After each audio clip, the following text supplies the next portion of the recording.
제가 최근에 이재명 정부의 등장 이후로 관심이 있는 주제가 문화강국입니다. 그래서 문화강국 현장이든 이론적인 정립이든 공약을 집행한 사람이든 만나서 인터뷰하는 자리 오늘 가졌습니다. 소개 좀 부탁드리겠습니다. 네, 인사드리겠습니다.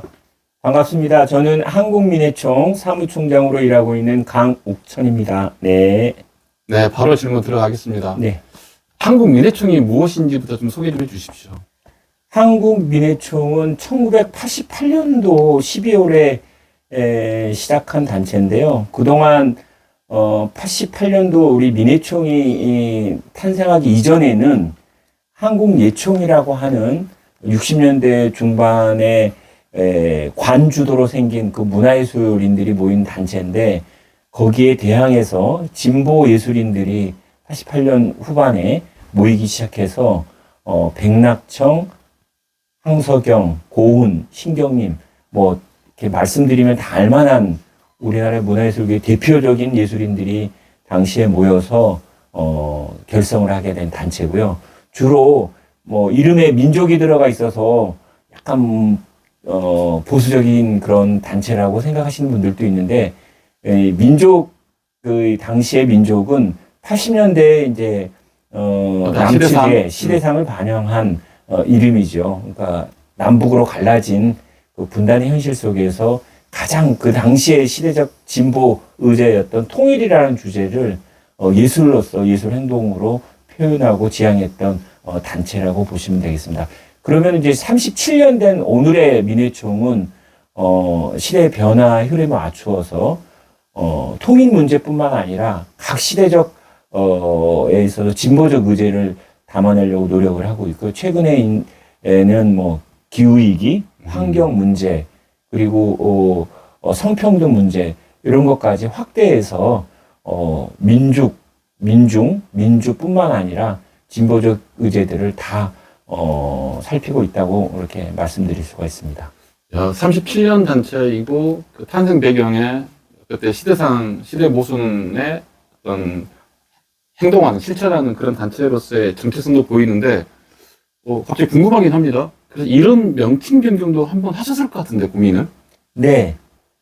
저희가 한국 민해총에 원래 시작할 때 당시에는 한국 민족예술인 총연합으로 이렇게 예술인들이 개인의 집단체였다가, 저희가 한국 민족예술단체 총연합으로 예술단체 연합으로 이렇게 재탄생하게 된 것이죠. 네.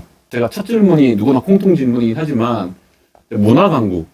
하나하나 정의 내리는 것이 그 무난한 정의 맞춰도 다 내리는 정의의 숫자만큼 다 나온다 하더라고요.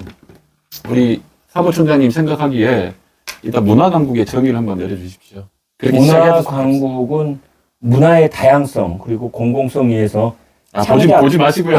아니, 이게 어려운 질문이에요. 진짜 어렵죠. 답변을 제대로 해야 되기 때문에 창작 활동, 그리고 이제 또 수요자 입장인 생활 문화, 예, 그런 이제 것들이 국민의 삶 속에서 좀 깊게 뿌리내리는 나라를 문화 강국이라고 할 수 있겠습니다. 예. 제가 다시 한번 찾아봤는데 백범 김구 선생님은 문화 강국이란 말을 안 썼더라고요. 문화가 힘이다. 그렇죠. 그리고 아름다운 나라? 이런 이야기인데, 사무총장님한테 국가라는 개념을 어떻게 받아들이고 있어요? 국가, 그냥. 너무 철학적이기도 하고 갑자기 들어온 질문이라 이거 예상 질문이 없던 건데. 네.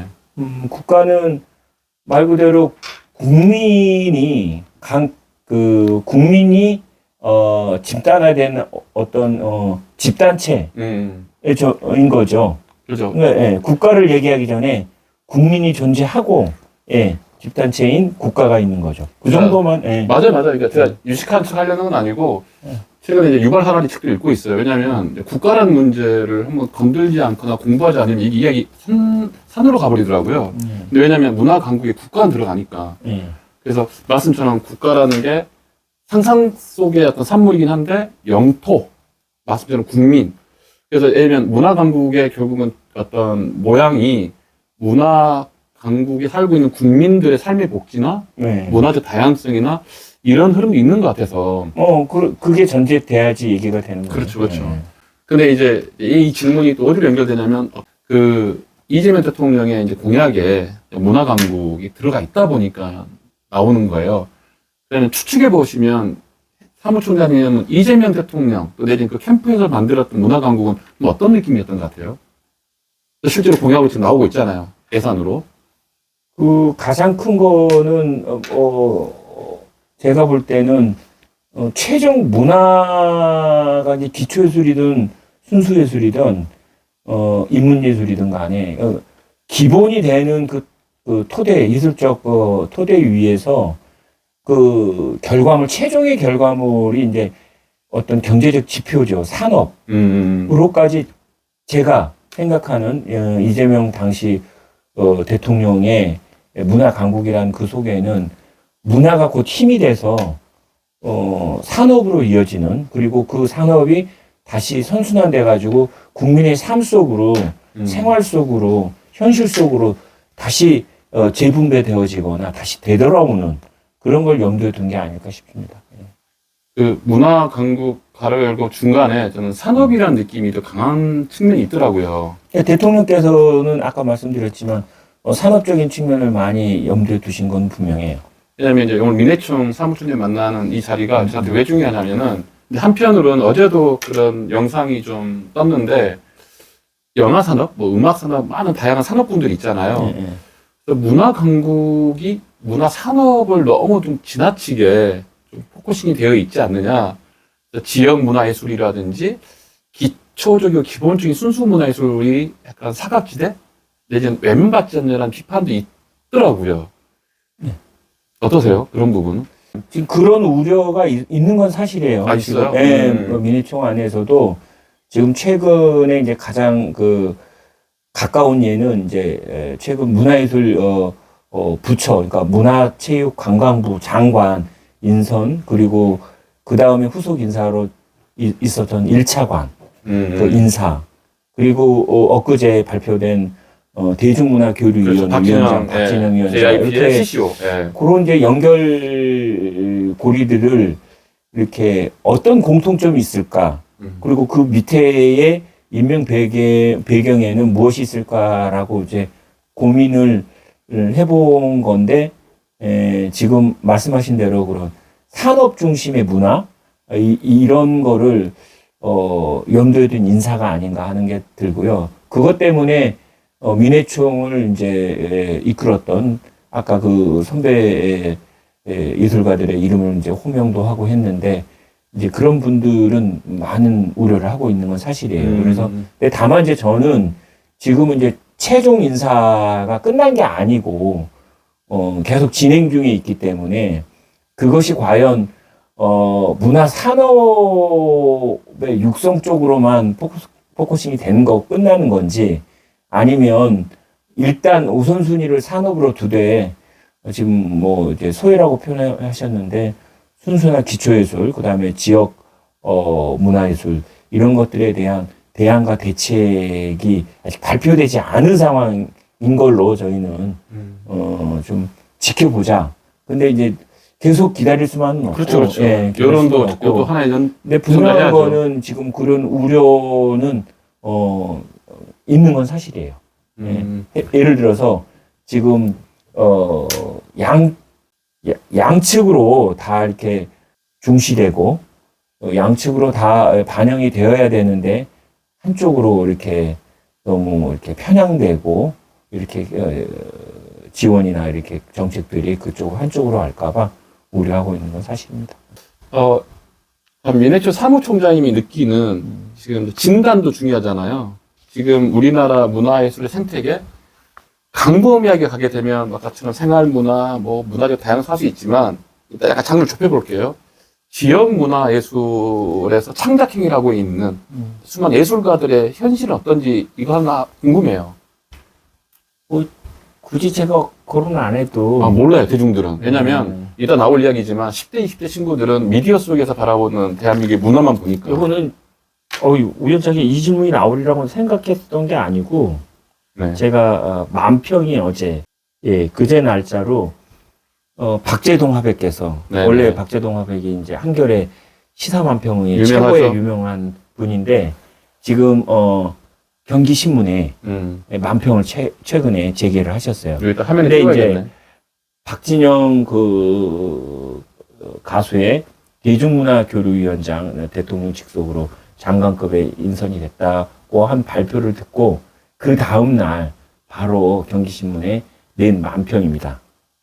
이렇게 한번 보실래요? 보여지나요? 나중에 화면 띄울게요. 네, 네, 이렇게. 어떤 내용이죠? 네. 대략 핵심을 말씀해 주시면. 그 라디오에서 지금 이제 발표가 되고 있어요. 대중문화 이제 이 교류에 하겠습니다. 박진영 씨가 이제 한 멘트가 인용되고 그 앞에서 지금 뮤지션으로 보이는데 기타 하나 메고 뮤지션이 옆에 버스킹 하고 있죠. 여기 지금 통이 있는데 이건 버스킹 통인데 이렇게 고개 숙이고 굉장히 남루하고 힘들고 이 모습을 그냥 한 컷으로. 그러니까 뭐냐면 지금 현실은 굳이 제가 이 그림이 아니더라도 곳곳에 그 수많은 지역문화 예술인이라는데 지역문화 예술 이전에 지금 현장의 그 예술인들은 상상하시는 대로 어렵죠. 뭐 코로나 3년이라는 시기를 제일 직격탄을 맞은 분야가 문화예술 쪽이고 그리고 그 뒤로 이어지는 또 윤석열 정부 22년에 6월 달에 출범한 윤석열 정부가 문화예술 지원 예산을 대폭 삭감을 하고 그 다음에 뿐만 아니라 창작 활동에 대한 대대적 뭐라 그럴까요? 방해. 윤석열 차 아시잖아요. 고등학교 2학년 학생이 문체부에서 창작 콘텐츠 만화 콘텐츠 거기에 우승한 친구인데 그거를 자기네들이 이렇게 해가지고 우승해가지고 대대적으로 선전을 하다가 윤석열 차 그 작품 자체가 윤석열 김건희를 비판했다고 해서 취소되는 그런 상황이 있었잖아요. 누구나 다 그런 것들이 계속 이어져 왔어요. 그러니까 그 당시에 윤석열 정부에 대해서 비판을 하거나 이렇게 좀 쓴소리를 하는 문화예술 활동에 대해서는 대대적인 탄압과 검열 이런 것들이 있었죠. 그러니까 굉장히 힘들어요. 네. 그러니까 코로나라는 전 세계 팬데믹도 있었고 말씀처럼 또 윤석열 정권 하에서는 특히 민주적 가치, 진보적 가치를 내세우는 표현의 자유가 억압됐던 시절도 보냈고 사실 이제 생존과 생활의 문제로 봤을 때 그냥 암담하다. 지금 네. 꼭 지역에서는 서울도 포함해서 특히 그런 예술적인 어떤 생존을 갖고 있는 분들은 어려운 지경이 있다라는 네. 거. 그걸 해결하려고 새로운 정부가 등장한 거잖아요. 아까처럼 뭐 우려는 있고 지켜본다 했지만, 이제 같은 질문 맥락이긴 해요. 문화 정책을 그러면 결국 예산으로 증빙이 되는 거잖아요. 어떻게 좀 문화 정책을 구조적으로 세팅해야 될 좋을까요? 이거는 제 머릿속에 딱 올리기는 아닌 것 같은데, 제가 장관도 아니고, 차관도 그래도 아니고. 바람은 있을 수 있죠. 민해총회 사무총은 아니더라도, 개인적으로. 지금, 문화예술 관련 예산이, 정부의 그 지출 예산에 지금 1%. 아니 1%가 아니라 2% 이렇게 지하. 하지만 올해 1.3%인가? 7조 예. 좀. 그런데 지난번에 그 이재명 당시 후보 이제 캠프죠. 공약을 보면 아마 3% 이렇게 맞지? 정도 하겠다라고 그랬는데 쉽지 않은 것 같아요. 쉽지 않고. 그래서 어찌됐든, 그 수치로 얘기하는 건, 제가 그쪽 관련 전문가가 아니라서 구체적인 수치로 말하기는 어렵지만, 여튼, 지난 정부보다는 진일보된 예산 정책과 지원이, 집행이 돼야 되지 않나 하는 정도의 바람과 우려 동시에 갖고 있는 거죠. 네. 제가 이제 알고 있는 이제 통계학적으로 정확한 수치는 아니지만, 아까 말씀처럼 2% 이상 정도로 증액시키겠다 그러는데 국가 전체 예산으로 보면 일단은 배정된 예산은 1% 정도 넘더라고요. 7조 정도 넘는데 그러면 이제 그렇게 배정된 예산 속에서 또 나누어지잖아요. 근데 거기 약간 문화산업에 너무 힘을 주고 있다 보니까 아까 같은 우려사항이 있는 것 같고 그럼 좀 더 살짝 더 깊이 들어가면은 그 지역이란 개념이 일단 서울과 좀 분리해서 생각할게요. 아무래도 그것도 현실이잖아요. 서울 심지어 교육하고 의료 이쪽 분야에 종사하는 사람들도 인서울인데 문화예술의 어떤 그 분포도 어떤 상황을 보면 어떠세요? 우리가 말하는 서울 빼고 전라도나 경상도나 이쪽은 더 참목합니까? 이거는 문화예술만을 따로 떼놓고 얘기하기 그런 게, 그러니까 전반적으로 지금 지역이 인구 감소, 소멸 지역이라고 그래가지고 진짜 5년 안에 도시 자체, 근본적인 도시 자체 형성 자체가 해체될 위기에 있는, 그렇게 정부에서 기준으로 해서 발표되는 그것들이 상당하고, 그 중에서도 청년층, 그러니까 심각하죠.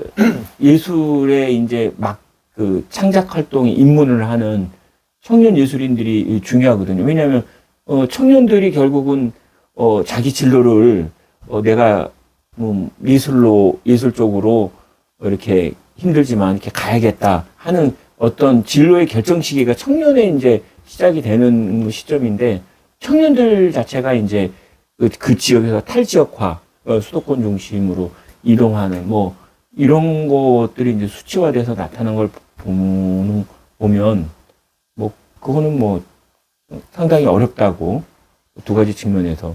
그러니까 절대적 인구 감소 여기 측면이 하나가 있고, 두 번째는 절대적 인구 감소 속에서 청년층이 더 이렇게 예술인들이 탈지역화, 수도권 중심으로 이렇게 오는 그 상황 때문에 뭐 남아있는 그 지역의 예술인들은 이제 청년이 아닌 세대들, 나이든 뭐 이렇게 분들이 이제 명맥을 이렇게 유지하고 있고, 그러다 보면 그것이 악순환이 되는 거, 이제 그 창작행위 활동하는 예술가들이 줄어들고 없기 때문에 자체 내에서 지역의 어떤 특성을 반영한 예술 창작 작품이 안 나오고, 결국은 어떻게 되냐면 수도권에 몰려있는 예술가들이 지역에 내려가서 지역에 대한 이해라든지 지역을 기반으로 한 어떤 창작 작품으로 지역의 어떤 그 예술 수요자들을 이렇게 만족시키는 그 활동이 나오는 게 아니라 예술 활동이 없고, 그냥 뭐 수도권 중심의 자기의 창작 활동의 결과물들을 갖고 와서 그냥 이렇게 선보이는, 그러니까 이게 뭐 악순환 고리는 계속 이어지죠. 네. 지역 이슈, 저도 이제 전라도 고흥이 고향이고 강주에서 활동을 했는데, 방금 말씀하신 대로 절대적 인구의 감소, 또 상대적으로 수도권을 편중되고, 그 원인이 있잖아요. 근데 그게 일자리 문제라든지 이게 악순환을 했는데, 근데 인터뷰를 하다 보면 지역에서 떠나려는 이유 중에 하나가 또 악순환인지도 모르겠지만, 문화예술을 향유하는 것도 힘들다. 생산자도 힘들고 향유하는 자도 힘들다 보니까 다시 또 서울로 가게 됐는데, 그것을 아까 말씀처럼 이제 민해총이라는 조직에서는 아까 기후위기나 최근에 빠지지 않은 AI, 이런 맥락에서 이런 지역 소멸과 관련된 민해총만이, 아니면 또 우리 사무총장님의 고민은 어떻게 좀, 이게 해법은 아니더라도 모색은 해야 되잖아요. 그게 이제 문화 정책으로 또 꼽힐 수도 있는 건데. 근데 제가 지난번 그 이재명 그 후보 캠프에 이제 제안했던 대표적인 그 정책 제안 중에 광역 단위의 그 창작 활동하는 예술가들이 일정 기간 정주하면서 그 예술 활동을 보장받는, 그리고 지원받는 그 정책 제안을 한 게 있어요. 이게 이제 그 지금 우리나라에 이제 그 몇 곳이 그렇게 일정 기간 그 예술 창작 활동하는 분들을 이제 소수 이렇게 모아가지고 지원하는, 이제 중앙정부에서 지원하는 곳도 있고, 또 지역별로 지자체에서 일부 지원해서 유지되는 곳이 있는데, 그거를 좀 확대하고 좀 지원의 범위도 확대하고, 그 다음에 지원의 그 분야 장르도 미술과 문학 쪽으로 이렇게 한정돼 있거든요. 아, 그래요? 그래서 이제 그거를 좀 다양화 시킬 필요가 있다. 뭐 이렇게 예술 쪽에 장르 분야가 많잖아요. 그래서 꼭 미술이나 문학이 아니더라도 공연, 그래서 퍼포먼스, 저는 이제 다원예술. 할 때 창작 활동으로 끝나는 것이 아니라, 그것이 선순환, 지역 내에서 선순환 구조가 될 수 있도록 공연 시설도 좀 넣어야 되고, 그 다음에 국제 교류 가능하도록 이렇게 외국과의 해외 예술가들의 교류가 가능하도록 예술가들을 초청할 수 있는 그리고 그 예술가들이 초청된 기간 동안에 숙식이 가능하고 교류가 가능하도록 시스템을 해서 좀 복합적인 그런 센터가 있어야 된다. 예술 창작 지원 센터가 있어야 된다고 이제 저는 제안을 했는데 모르겠어요. 얼마나 그게 반영될지는. 저는 목소리 작아지시는데 피곤한 건 아니시죠? 네, 30분 남았습니다. 피곤합니다. 어쩔 수 없어요. 그래도 무게감도 있으시고 어떤 단체 또 사무총장님이시니까 그러면 어떤 해법 중에 하나로 나오는 이야기가 예술가 기본소득? 네. 그러니까 지금 아까 잠깐 말씀하셨지만 예전에 애총, 민애총이라는 두 조직에서 아주 비판적으로 말씀하면 좀 나눠먹기? 이면에는 굉장히 아픈 사연이 있을 거잖아요.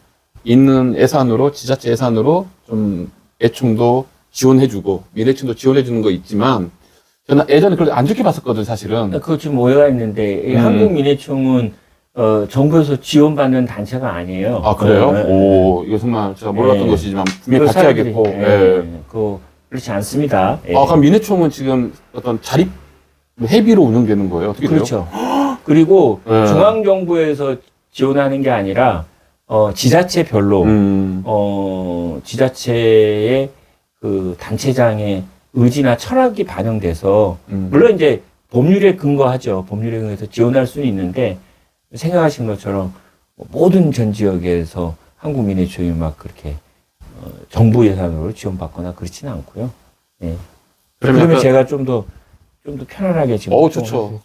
예. 그럼 예술가 기본소득에 대한 기본적인 입장이나 생각은 어떠세요? 지금 최근에 농촌 기본소득이 이제 실현되고 있잖아요. 기본소득은 굉장히 이재명 당시 이제 경기도 지사 시절에 했던 건데, 첫째는 기본소득이 갖고 있는 예술가 기본소득은 예술가의 창작 활동 그리고 예술가의 사회적 그 가치 그리고 존재를 인정해주는 그 존재만으로. 존재만으로. 왜냐하면 이제 공적 영역, 공적 가치를 수행하는 사람 집단으로 인정한 거거든. 인정받은 거잖아요. 그래서 굉장히 중요한 의미를 갖고 있고, 제가 그냥 얘기를 할게요. 우리가 공인이라는 표현을 가끔 예술가들한테 써요. 공인. 근데 예술가들은 그동안 공인이라고 불리우면서도 그러니까 공적 위치에 있다는 뜻인데 정부로부터 한 번도 사회적 그 가치를 공적 가치를 인정받아서 지원받거나 이런 이렇게 혜택을 계속 지속적으로 이렇게 한 적이 없어요. 근데 처음으로 예술인 기본소득이라는 형식으로 해서 자기 활동을 물론 이제 적은 액수죠. 1년에 100만 원이라는 숫자는 그렇게 큰 금액은 아니지만 어찌됐든 모든 예술인들이 어찌됐든 지방정부로부터 인정을 받았다. 그리고 지금 예술인 기본소득이 이제 중앙정부, 이재명 정부에서도 도입해서 하겠다 그러니까 그건 이제 국가 차원으로 인정받는 굉장히 이제 남다른 의미가 있는 거죠. 저는 이게 굉장히 중요한 토론이 될 거라 생각이 들고, 사회적으로도 이미 1차적인 극심한 토론도 있었을 것 같은데, 논쟁도 있었는데, 아까 그 정말 중요한 화두를 꺼냈거든요, 화두를. 왜냐면 예술가는 공인이다. 내지는 공적 자산이다. 또 제가 지금 책을 읽고 있는데, 공유부. 그러니까 예술가들의 창작 결과물을 하나의, 물론 가장 사적인 게 또 가장 공적인 것이라는 이런 뭐 철학적인 메시지도 있지만 빼고, 예술가한테 투자하는 게 세금을 투자하는 근거가 될 수도 있는 거잖아요. 그리고 n분의 1일 수도 있겠지만, 뭐 나눠진다 하더라도 그 중에 아주 훌륭한 컨텐츠 재산이 될 수 있는 거고, 그런 맥락도 있는 거잖아요. 근데 예를 들면, 그냥 이게, 그래서 뭐 기본소득 나오다 보면 그 돈으로 뭐 되겠냐라는 이야기도 있는데, 만약에 한 예술가가 온전하게 존재로서, 또 내지는, 이 정도면은 한 예술가가 좀 버틸 수 있다. 이 표현도 정말 죄송하긴 해요. 어느 정도면 좋을 것 같으세요? 많으면 좋긴 하더라도, 국가 예산도 한계가 있고. 그거는 별로 질문이 좀 이렇게 적절하잖아요. 적절하잖아요. 왜냐하면 정부에서 예술가들의 삶 전체를 책임져 줄 수도 없고 또 책임져 줘서는 안 된다고 봐요. 저는. 이거 토론할 대상인데. 그래서 저는 다만 아까 말씀드린 것처럼 다만 공인이라고 불렸던 상황에서 일도 지원받지 못했던 그 사회적 가치나 공적 가치 인정받지 못했던 거에서 나아가서 최소한의 공적 활동을 하고 있는 예술가들이 가치를 인정받고 사회적 안정망, 그러니까 예를 들면 저는 금액으로 얘기하는 게 아니라 4대 보험 정도는 정부가 책임져주는, 물론 지금부터 그걸 다 할 수는 없지만 최대의 목표가 뭐 기본소득 형태로 월 얼마 정도 이렇게 지원받고 나머지는 안전망에 투입되는, 그러니까 4대 보험 정도는 이렇게 정부에서 책임져주는 정도면 되는 거라고 생각을 해요. 물론 정부에서 이제 지금보다 훨 많은 이제 부강한 예산이 진짜 넘쳐서 예술가들을 이렇게 지원하면 좋겠지만 뭐 그거는 좀 아닌 것 같다는 생각이 들고. 알겠습니다. 그러면 질문 드리고 싶은 게, 민대총이라는 조직에서 어떤 중요한 역할도 맡고 계시는데, 지금 해결할 과제들 또 뭐가 있나요? 방금 이제 문화정책이나 예술가들의 기본적인 어떤 상장 환경이라 이렇게 말했는데, 아까 살짝 이야기했던 게 너무 놀라운 게 기후위기라든지 시대적인 변화는 굉장히 빠르게 흘러가고 있잖아요. 그럼 조직의 어떤 또 생존에도 연결될 수 있고, 조직의 가치에도 연결될 수 있는 건데, 어떤 고민 정도 하고 계시는지.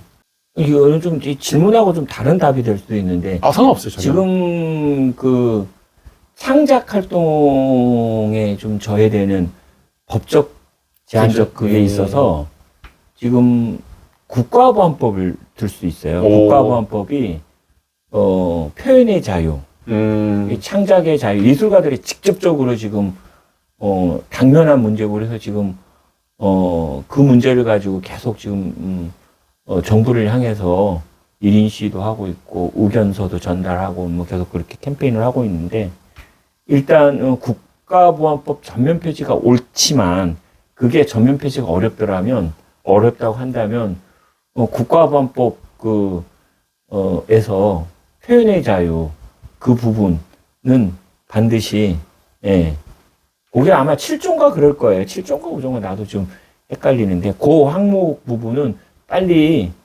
부분 폐지되는 게 맞다. 그래서 그거에 대한 고민이 있는 거고요. 한국민의총 고민.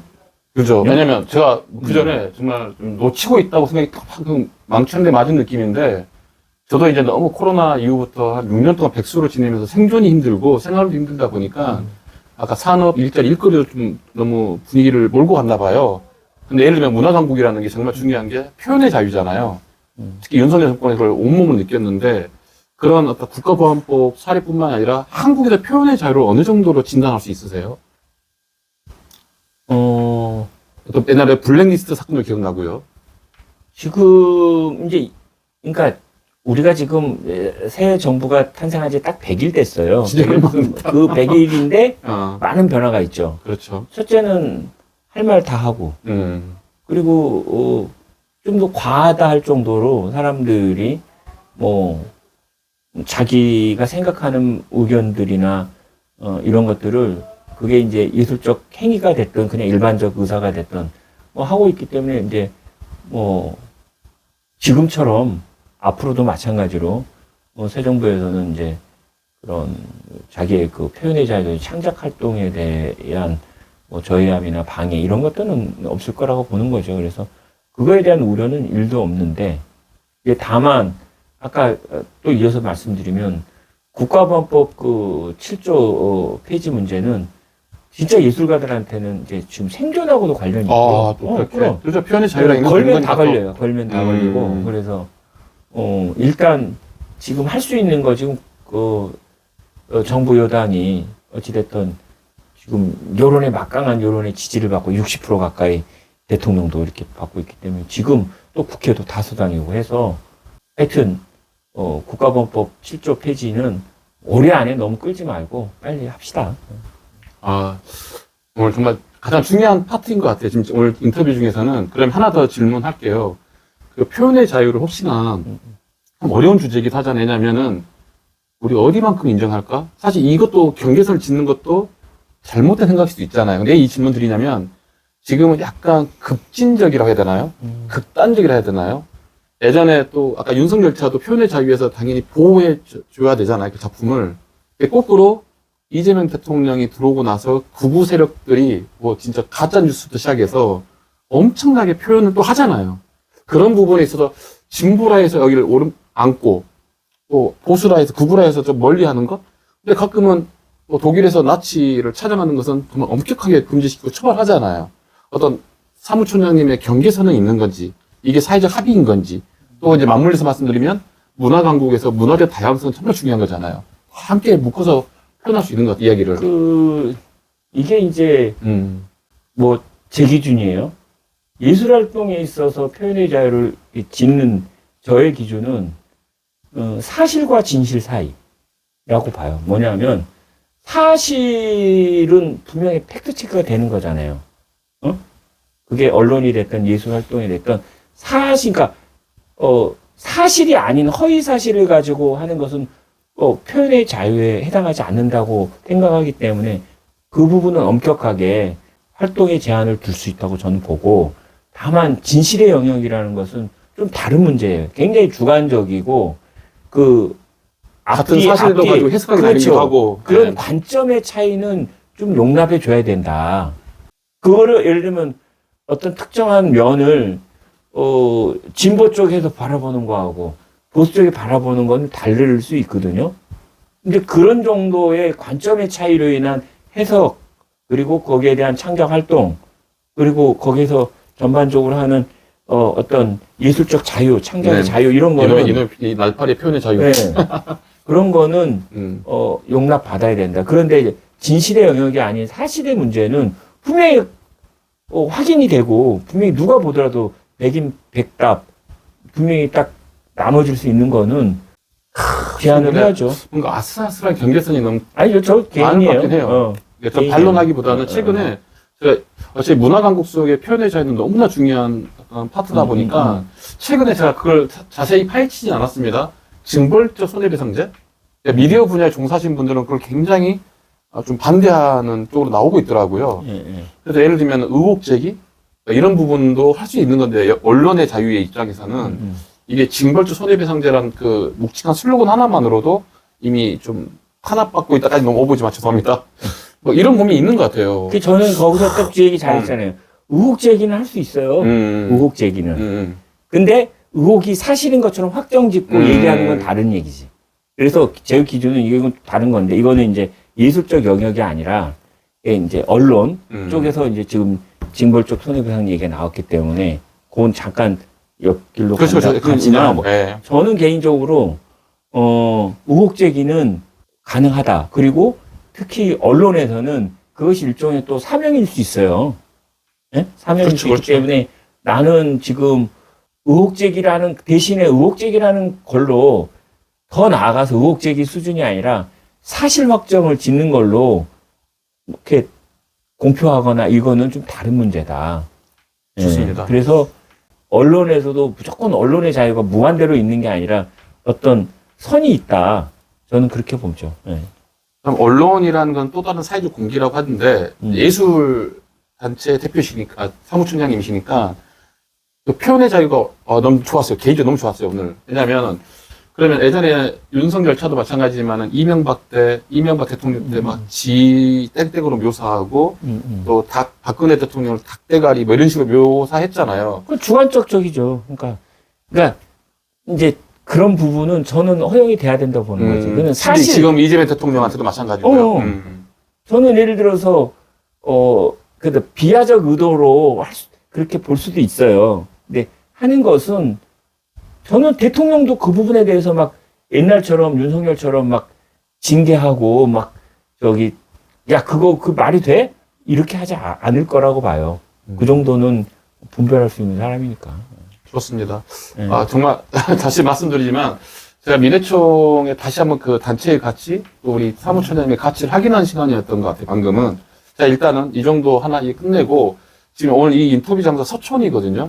이제 또 도시 이야기를 빠질 수가 없을 것 같아요. 자연스럽게 갈게요. 어떠세요? 서촌에 살기 좋습니까? 이 질문도 어마어마, 내포된 질문이긴 사람들이 한데. 그러면 오해를 하게 저는 서촌에 살지는 않고요. 서촌에서 생활하는 사람. 사는 거는 이제 제 집이 따로 있어요. 어디예요? 신림동. 신림동은 난곡이라고 거주, 해서. 주민등록상 거주단? 그러니까 자고 하는 곳이 거기고, 여기는 이제 제가 여기서도 잠을 잔 적이 있죠. 지난번 우리 12.3 내란 이후에 저희 민회총 예술인들이 광화문에 이제 이슬 텐트를 치고, 이제 계속 농성한 적이 있어요. 그때는 이제 저는 집이 이제 실내고 택시비도 없고 그래서 그럼 걸어와서 여기서 자고 이제 뭐 그런데 하여튼 오해할까봐. 그렇죠. 여기서 그래도 별로 지나간 건 최근에 아니고. 생활 인구라고 또 잡히긴 하겠네요. 생활 인구로. 왜냐면 하도 인구가 소멸되고 있다 보니까 그 방문객이든 일정 기간 동안 생활이든 뭐 사업을 하다가 오면 다 잡고 있더라고요. 예. 근데 이제 서촌이를 또 왜 하냐면은 우리가 초반부에 문화강국이라는 게 국가 내 도시 안에 또 살고 있고 도시인으로 살고 있고 또 주민으로 살고 있든 간에 시민의 입장에서 이제 서울 사람이잖아요. 어떻게 보면 지금은요. 생활이는 어디서 하든 간에. 문화도시 이야기 잠깐 더 하고 마무리할게요. 어떠세요? 그래서 문화도시 서울입니까? 서울이 노력을 참 많이 했어요.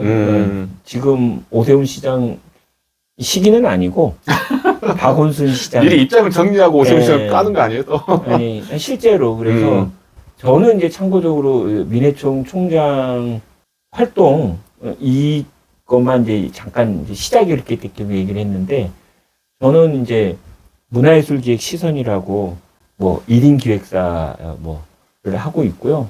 그 다음에 이제 시선에서 이제 역사 관련된 공연이나 인물 제가 관심이 이제 주로 그런 거기 때문에 윤동주 음악극, 뭐 전태일 음악극, 이중섭 음악극 뭐 이런 식으로 시대와 인물에 대해서 관심에서 하고도 있고요. 2010년에 제가 이제 민주올레라는 걸 기획해가지고 민주 올레. 예. 제주도의 그 올레. 그 올레를 그대로 차용해서 그 올레는 제주 올레는 그거잖아요. 제주도 길을 걸으면서 풍광을 보고 사색하고 이제 걷는 프로그램이라면 거기에 이제 스토리텔링을 해서 저는 거리에 역사적 스토리들을 발굴하고 또 메이크업을 해서 제가 말장난 좋아하는데 히스토리 텔링이네. 예.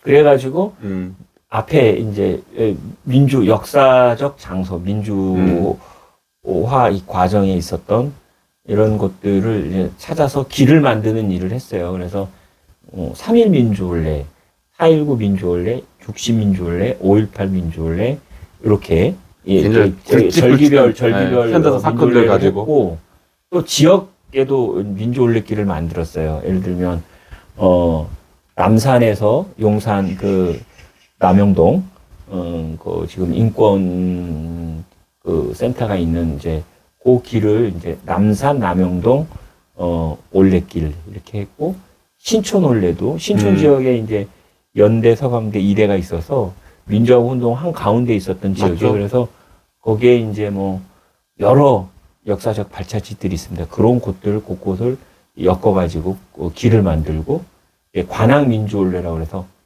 서울대에서 녹두거리 박종철 열사가 살았던 하숙했던 그곳까지 또 관악 민주올레라고 해서 민주화 운동길을 또 만들고 그래서 이제 서촌에는 이제 그런 역사적 이쪽 민주 쪽보다는 그냥 인문적 곳들이 많아요. 그래서 궁궐이잖아요, 궁궐. 아니, 그러니까 이 자체가 거리 옆이잖아요, 지금 그래서 서촌이. 서촌 인문올레라고 해서 네. 서촌에 있는 곳곳에 있는 인물 역사적 자산들이 많아서 그걸 만들어서 가끔 제가 1년에 2-3차례씩 이렇게 투어도 하고 그럽니다. 네, 이렇게. 질문은 이제 문화도시 서울이었겠지만은 방금 말씀처럼 우리 강욱천 사무총장님이 그런 개인 기획으로도 문화도시 일조를 하신 거네. 아, 그런데 내가 음. 지금 내 자랑으로 갔네요. 안 돼요. 그 시작이 자랑할 만하죠, 그 당연히. 박원순 시장이 밑자락을 깔아놓은 거예요. 뭐냐면 그게 가능했던 게 옛날에는 어떤 특정한 장소를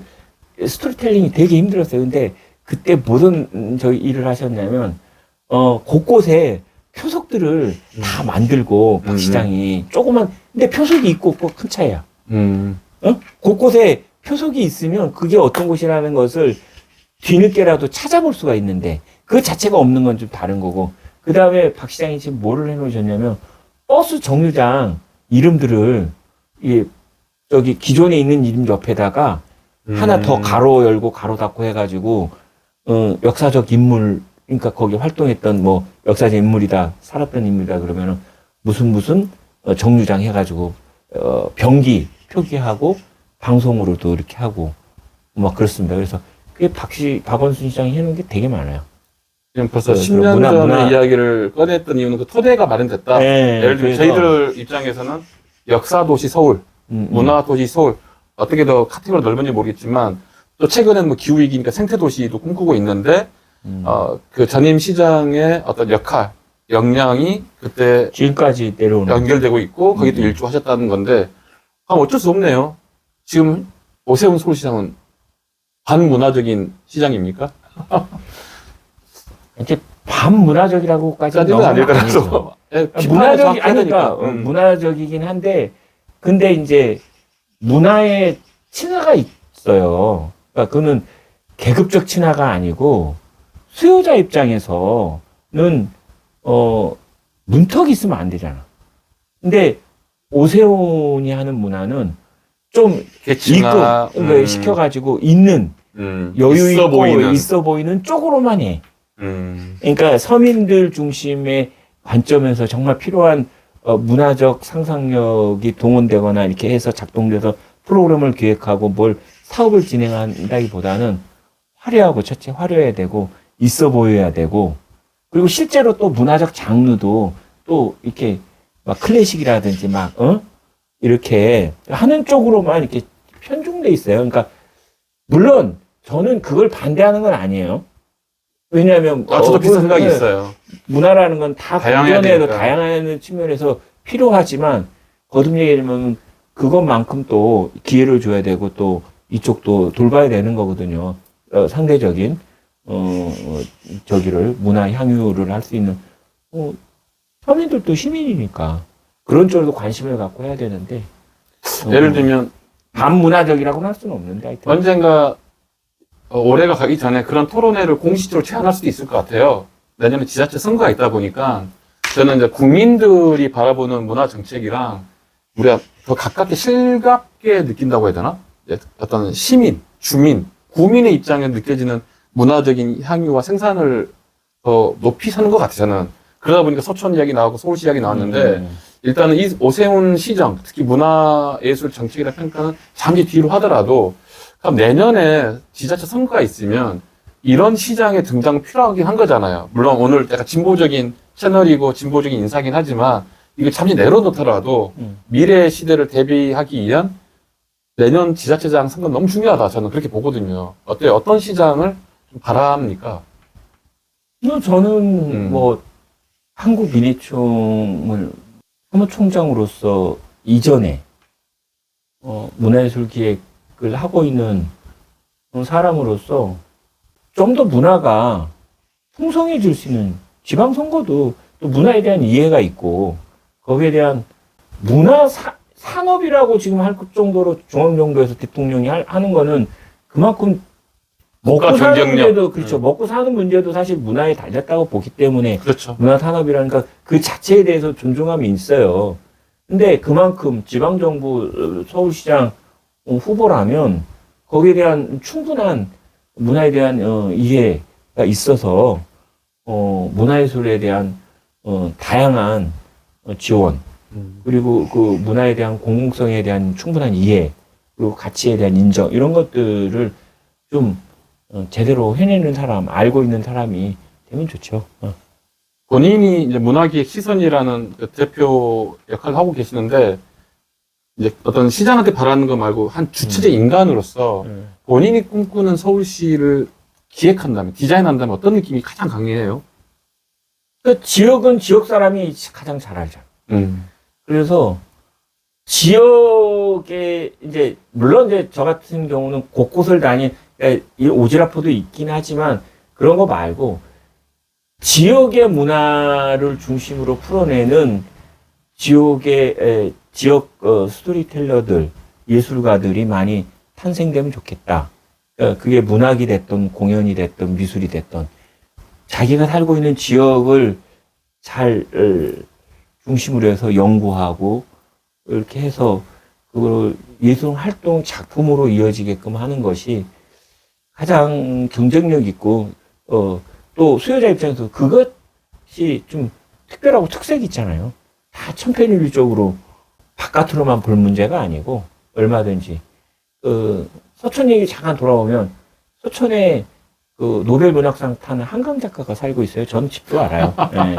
그리고 한강 작가가 최근까지 운영했던 지금은 이제 책방이었나? 너무 책방이 있는데 지금은 이제 하도 사람들이 많이 찾아와가지고 이제 그 친구한테 넘기고 운영 넘기고 본인은 이제 안 나오는데 그 친구는 저번 갔어요. 그래서 모르겠다. 그게 아니 뭐 수많은 사람들이 지금도 관광객이 들리니까 좋네요. 근데 들려서 책을 사고 그게 그 쉽게 말하면 이제 일정한 그 매출로 이어지는지는 저도 모르겠어요. 근데 참 제가 예전에 꺼냈던 제안이 있는데 저도 어떤 맥락에서 안 되었는지 모르겠지만 이웃사촌 저는 그 아이템 좋았다는 생각이 들어요. 개인적으로 아까 스토리텔링을 하다 보니까 저는 신촌에서 10년 동안 활동했고 우리 또 대표님은 서촌, 북촌, 남촌 다 역사적인 맥락이 있는 어떤 세대적인 특징도 있는데 그런 프로그램이 다시 됐으면 좋겠어요. 저는. 근데 다시 시도할게요. 그러니까 하여튼 뭐 좋은 시장 뽑아서 제안해 보지 뭐. 근데 왜냐면 저는 이제 마지막 질문이 그렇게 연결돼요. 왜냐면 이제 선배님, 우리 대표님 만나면은 저는 사람 냄새가 나거든요. 지금 가장 중요한 주제가 전 문화강국에서 이놈의 사람인 것 같은 거예요. 그래서 문화 산업이 다 그렇진 않겠지만 이거 정말 신중한 발언이죠. 문화 산업을 먼저 생각나는 게 다 연결되긴 하지만 이윤이에요. 제가 잠깐 4개월 동안 몸담았던 엔터테인먼트 회사도 아이돌을 키우고 문화 컨텐츠 산업에 집중하고 있는데 돈이 안 되면 그냥 해고 금방이더라고요. 그래서 저는 그게 좀 우려스러운 게 있는 거예요. 문화 산업으로 국가 경쟁력을 강화시키고 투자하고 이윤 생기고 일거리 만들고 좋은데 그걸로 사람의 일자리 만들기 좋다. 근데 뭔가 이 마음의 허전함이 뭐 어디서 생기는 건지 그걸 따지고 어제 사실 오늘 막걸리 마시러 왔는데 우리 대표님 생각하는 동네 사람, 어떤 시민, 주민, 뭔가 사람 향기라는 거. 그리고 다시 아주 원점으로 돌아가면 분명히 김구 선생님도 아름다운 나라, 남한테 피해 끼치지 않고 행복한 나라. 이게 다 연계되는 것 같거든요. 이게 또 대표님 마지막 질문인 것 같아요. 어떠세요? 이놈의 사람. 그러니까 이게 사람 이전에 산다는 게 뭔지. 오늘 비가 좀 내리고 있습니다. 네, 산다는 게 뭘까? 사람. 삶이라는 게. 그렇죠. 그러니까 삶에는 다양한 요소들이 있고 다양한 기제들이 작동이 되는데 이제 제가 이제 내년이면 이제 60. 옛날로 말하면 진짜 뭐 지금 노인으로 불릴 수 있는 나이지만 원래는 지금은 아니죠. 삶을 이렇게 그래도 반백년 이상 살다 보니까 그렇게 어려운 게 아니더라. 그리고 물론 제가 지금 어려운 게 아니더라고 얘기하고 저도 어려운 순간이라고 느꼈던 시절은 있는데 그거의 근본 바닥을 제가 점검을 해보니까 이제 제가 설정해놓은 좀 목표가 있었던 거고 그 목표를 이루기 위한 내 나름의 욕심과 욕망이 있었던 그렇죠, 거고 이제 이런 거를 작동돼갖고 하는 거고 근데 지금 돌이켜보면 인생이라는 게 50보 100보고 거기서 거기에 그러니까 남들 너무 의식하지 말고 저는 그 예술가들 특히 청년 이제 막 자기 진로를 결정하고 있는 예비 예술가들한테 얘기하고 싶은 거는 한쪽으로는 제가 얘기했지만 중앙정부나 지방정부에서 최소한의 예술가들이 살 수 있는 아까 뭐 전부를 책임져주는 그런 저는 그건 아니죠. 그러니까 예. 최소한의 안전망, 존엄성을- 존엄성 인정과 사회적 공적 가치를 인정받아서 기본소득 지원받고 사대보험 인정 지원받고 해서 하면 지금 나머지는 그것이 어떤 형태로든 자기가 하기에 따라서 그냥 사는 것은 사라져요. 응? 그래서 예술활동을 가지고 그걸 통해서 이루어져고자 하는 것이 그 무엇이든지 간에 그 자체의 목표를 설정해 놓은 것이 잘못된 것은 아니죠. 그렇게 또박또박 향해 가는 건데 그게 전부인 것처럼 살지 말자. 예? 예술가들은 때로 지금 막걸리 얘기했는데 목표가 있다 손 치더라도 뭐 오늘 안 돼. 오늘 그냥 제끼고 한잔 하고 가지 뭐 이럴 정도의 뭐가 있어야지 기계적인 어떤 일반 저기처럼 탁 짜여진 대로 오늘 이만큼 하고 내일 이만큼 그럴 수는 하고 없죠. 예. 너무 답답하게 살지 말고요. 좀 여유 있게 삽시다. 어쩔 수 없이 3분 정도 더 질문해야 될 것 같은데, 이제 사람 이야기 나오다 보니까, 민해총이라는 조직에 몸담으면 우리가 흔히 말하는 진보. 그래서 저도 고민 엄청 했던 주제가, 역사는 진보하는가? 나라는 진보하는가? 분명히 여성 평등이나 인종 평등을 투쟁했던 수많은 역사 산물이 있잖아요. 근데 가끔 인생을 물어보면, 인생을 진보하는가 했는데 한 50번, 100번 말하길래, 이런 어떤 가름을 어떻게 타셨어요? 나라의 진보, 도시 공동체의 진보도 있고, 나의 인생이라는 인간사가 있잖아요. 그 사람이 진보한다는 거는 생각이 진보하는 거라서 그게 자기가 뭐 어떻게 바뀌고 그게 아니라 뭘 이루고 이래가지고 진보한다고 저는 생각 안 하고 예술을 사랑하고 이렇게 천착해서 활동을 하면 사람이 깊어져요. 깊어지고 거기서 깊어지면서 동시에 해방도 됩니다. 자유함을 얻어요. 스스로. 그래서 아까 오늘 제끼지 뭐 이게 그냥 오늘 놀지 뭐 이렇게 들릴 수도 있지만 그게 아니라 여유. 매여 있지 않은 여유가 생기는 거예요. 이게 예술가들이 약간 그 있잖아요. 좀 프리하고 자연스럽고. 그게 그 예술 활동의 하나의 적인 거예요. 그래서 나는 제일 무식한 게 뭐냐면 이때까지 과거의 그 권위주의 정부라든지 보수 정권에서는 그 예술 활동을 어떤 특정한 시기 그게 아니거든. 맞아요. 그러니까 오늘 막걸리 먹는 것도 막걸리 먹는 행위 자체가 예술은 아니지만 그게 예술 활동의 기반이 되는 자양분도 되고 교류가 연결되고. 거기서 뭐 아이디어가 나올 수도 있는 거예요. 그래서 맞아요. 모든 그러니까 예술 활동이라고 하는 건 특정한 시기 어느 시점에서 발현돼서 딱 매수지 되는 게 아니라 살아가는 것 자체가 예술 활동인 거고 그래서 저는 어떤 뭐 정부에서 지원을 하더라도 제발 무식하게 뭐 어느 시기부터 어느 시기까지 예술 활동 증명해라 이런 거 진짜 웃긴 거거든. 그리고 심지어 저는 뭐 100% 동의하는 게 예술가들한테 정산이나 사전에 또 어떤 계획서라는 것도 소득도 마찬가지, 기본소득도 마찬가지지만 무조건적인 거잖아요. 뭐 액수야 나중에 논쟁한다 하더라도 예술가들은 지원할 때도 저는 가감한 혁신? 그러니까 그 특정 기간에 작품 얘기가 안 될 수도 있잖아요. 좀 더 넉넉하게 볼 수 있는 호흡이 필요한 것 같고, 심지어 저는 기획가도 마찬가지예요. 예를 들면, 저는 정부 용역이든 지자체 용역에서 가업 지시서를 기반을 둔 어떤 대행, 이런 거 입찰 서류가 올라올 때마다 저는 백지 신탁을 요청하고 싶기도 해요.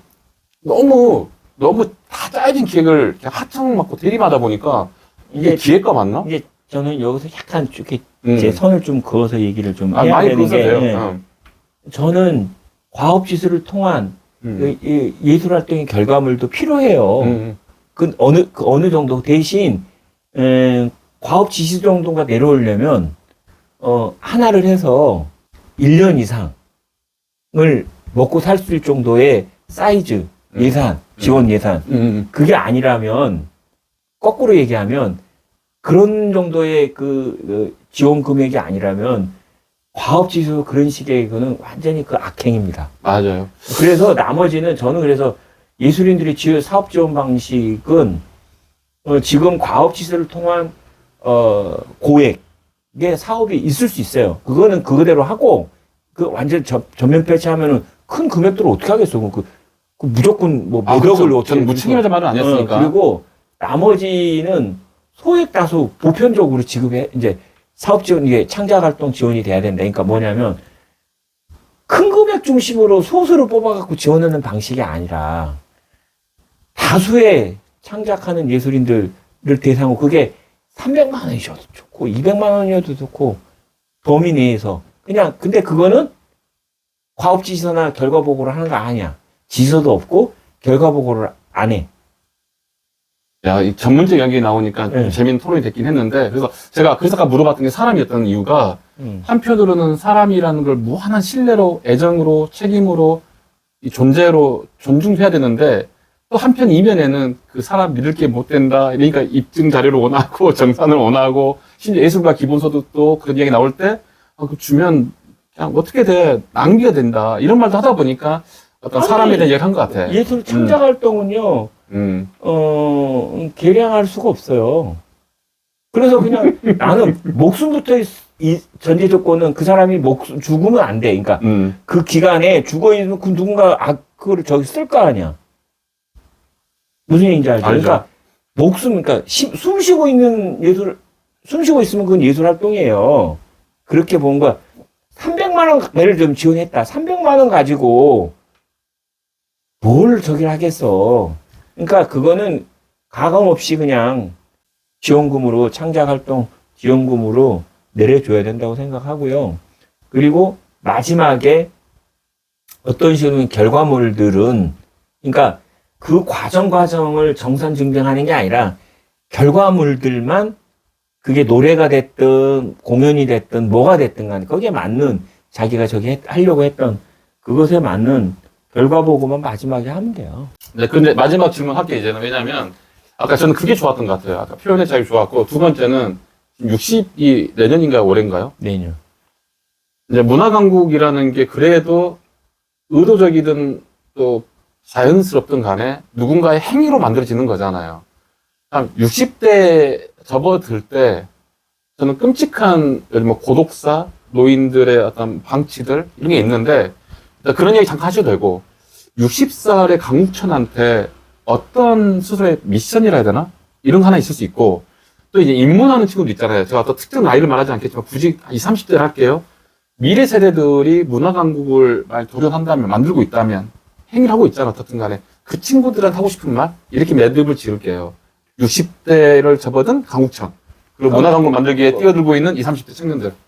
그 지금 준비하는 20대 청년 예술가들한테 하고 싶은 얘기는 지금 화려한 문화산업의 결과물들 화려한 그렇죠. 뭐 엄청나죠, 오징어 지금. 게임이 뭐 어떻게 되고 캐리언이 어떻게 되고 질릴 정도. 그거만을 보고 그 자기가 인생을 걸어서 예술가로서의 그 진로 결정을 한다. 이런 거는 전 강력히 반대해요. 그런 삶 예술가들의 그 결과물들이 그렇게 산업적인 측면에서 얻는 거는 일반 산업하고 똑같아요. 사업해갖고 100명 중에 한 명이 정도나 살아남잖아요. 뭐, 그렇지. 네. 그러니까 99명은 사업적인 측면은 이제 그런 거고 좀 다른 게 예술 행위 창작 활동이나 예술가들의 삶이라는 거는 그 자체 예술 활동 자체를 통해서 본인이 만족하고 행복하고 보람을 느끼고 이런 거예요. 그러니까 그 속에서 아까 내가 얘기했지만 목표는 이때 그 목표대로 안 간다고 그래서 조급하게 막 생각할 필요도 없고요. 그냥 매일매일을 자기가 즐기고 행복해 하면 돼요. 그래서 저는 뭐 감히 좀 예술가들은 목적 의식적으로라도 좀 그런 부분들에 대해서는 좀 일정하게 거리를 좀 둘 필요가 있다. 그렇다고 해서 산업적인 측면에서 그것이 불필요하다는 얘기는 아니에요. 산업적인 측면은 또 산업적인 그 자체로서의 메커니즘이 있고 방식이 있고 또 그렇게 해야만 또 목표 달성되는 거 있기 때문에 그건 또 인정이 되는 거죠. 받아들여지는 거지만 예술가들이 그거를만을 바라보고 결정하는 것은 바람직하지 않다.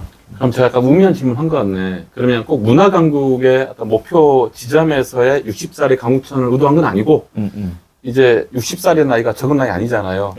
뭐 100세 시대를 하기를 하더라도, 그 이제 후반부를 할게요, 굳이 말하면. 후반부 나름대로의 어떤 인위적인 미션이 아니더라도, 어떤 다짐이나, 그냥 흘러가는 대로라면 너무 무책임한 것 같으니까. 어떻게 염두에 두고 계신 건 있는지. 그러니까 제가 가까운 형, 이제 얘기를 하면 이름 얘기만 알 텐데, 그 모 작가하고, 형, 그냥 우리 이렇게 삽시다, 그냥, 이렇게. 그러니까, 지금, 이렇게 만나는 이게 작은 모임이 있어요. 모임이 있는데, 그 모임에서 빨리 진지한 얘기를 하거나 그러지는 않아.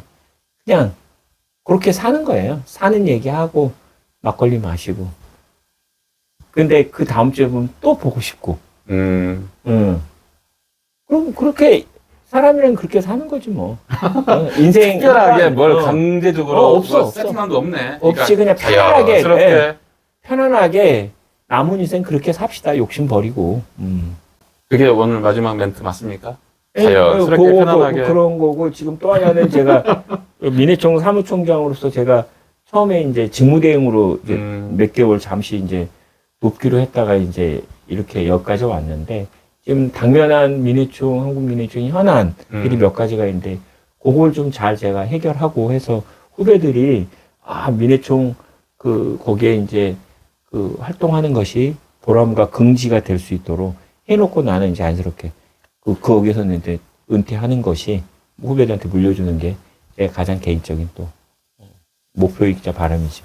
제가 볼 때 이런 것 같아요. 그러니까 함부로 평가하면 안 되지만 우리 강북천 이 대표님이 또 사무총장님이 그러니까 한 인간은 다양하게 또 존재되어 있잖아요. 모든 우주가 있는 것 같은데 후반부의 말씀은 마치 자연스러운 이렇게 인생사를 즐기고 일상사를 즐기시는 그런 캐릭터와 성품이 보이는 것 같은데 우리 초반부의 영상에 나왔던 민해총의 사무총장으로서 표현의 자유나 국가법 폐지나 또 민해총의 여러 과제들이 있는 거잖아요.